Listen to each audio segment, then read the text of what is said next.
Hello all my beautiful sisters from those other misters, welcome back to my channel. Today we're going to talk about my beauty purchases, monitoring my beauty purchases. What did I buy in the previous month? I can tell you I actually didn't buy anything in the previous month. It's currently the 29th of May. I doubt I'm going to buy anything in the next 2 days because there's nothing that I want, which is great. However, I did receive an order that I made back in April. So sort of towards the end of April, I made an order through the Friends website and I picked up a few things and they arrived today. It took over a month to get here. So that's great. This is my little pile of goodies. So let's start with what's probably the most obvious item. This is the Viseart Spritz Edit palette. Look at how little it is. It's so cute. It is a little 12 pan palette. There she is. 12 pan palette. I will say, where's the box? When I first opened this, I was a bit like, huh? What? Because I feel like these shades here look quite orange in this image and they're very pink. I'm wearing them both today and I feel like they pull really pink. Whereas here I feel like they're a lot more orangey coral rather than pinky coral. And also, you know, based on the packaging, I get the vibe that it should be a little bit more orange. But whatevs, it is what it is. So I used those two today. I also used this shade down here in the outer corner, which is sexy as hell. And I used this one, which looks nude, but is actually really pale orange when it goes on the skin.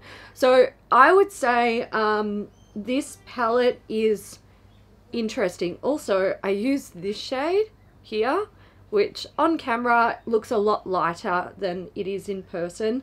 And I put it on my inner corner and it's interesting because it's kind of like a peachy orange shade, very like high reflex, so it's like very highlighting, but it looks nude as fuck. So basically what I got from this palette is what you see is not what you get. It's quite interesting. I can see myself playing with this one for quite a while.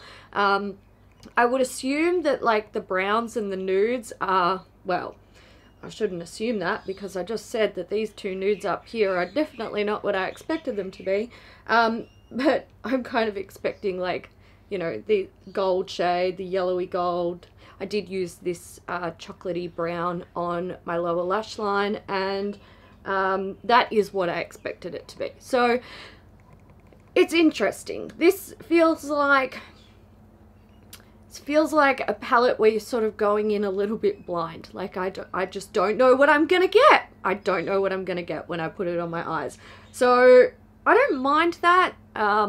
It's not what I expected, but I'm not really disappointed by it.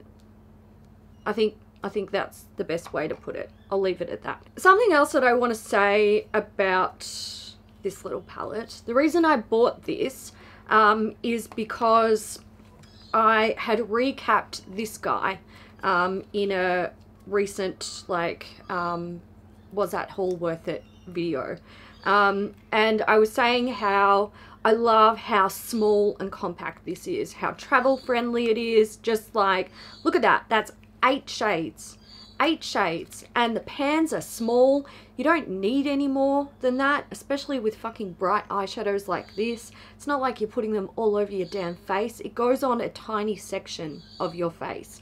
So I was like, I want more of these Viseart Edit palettes because they're tiny. I like the tiny pans, they're compact, they're great.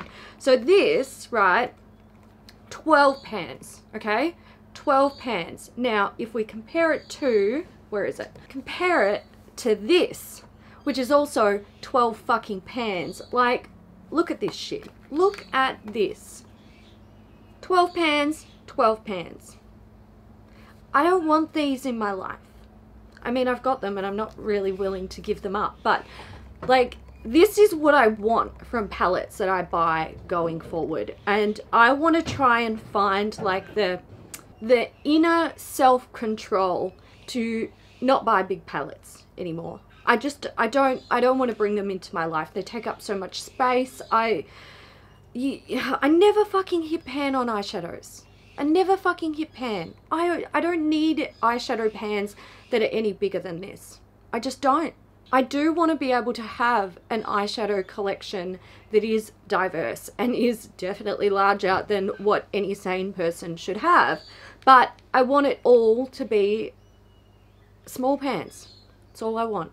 Small pans. Since I'm currently obsessed with small pans, I bought another one.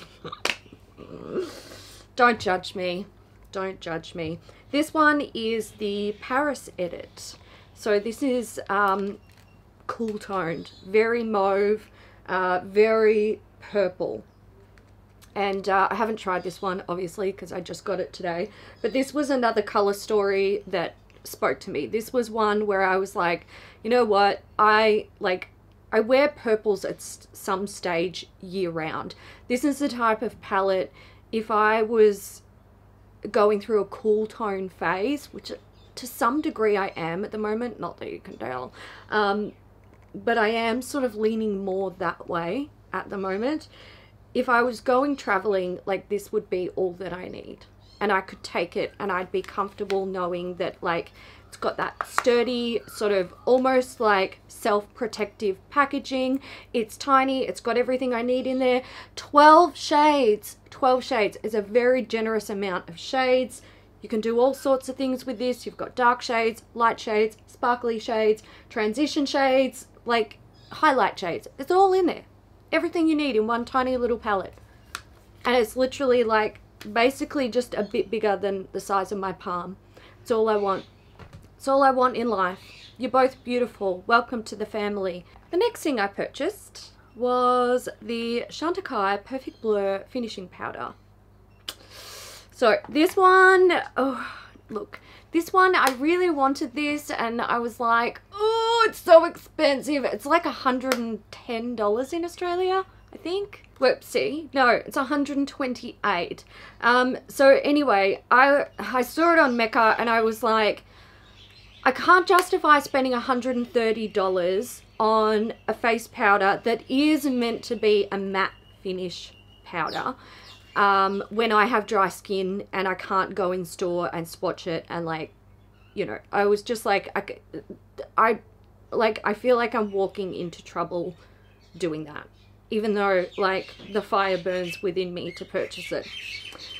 Then I saw that Teresa is Dead. Actually, I saw this before it came up on Mecca, but I know that Teresa is Dead had tried this, and from what I understand, she has skin that's a little bit more on the drier side, and she loved it. So I was like, okay, well, now I want it even more. And then I saw it on Friends and it was $68 US, but then when you take into consideration the pro discount, we had another discount that would stack with it, and I was splitting shipping with people. I was like, fuck it, I'm gonna get it. It's the only time that I'm gonna like have the opportunity, well, not the only time, I mean, I could have bought it a month later from Friends, whatever, but I'm not going to buy it from Mecca. I'm not going to buy it from Mecca because it's too damn expensive.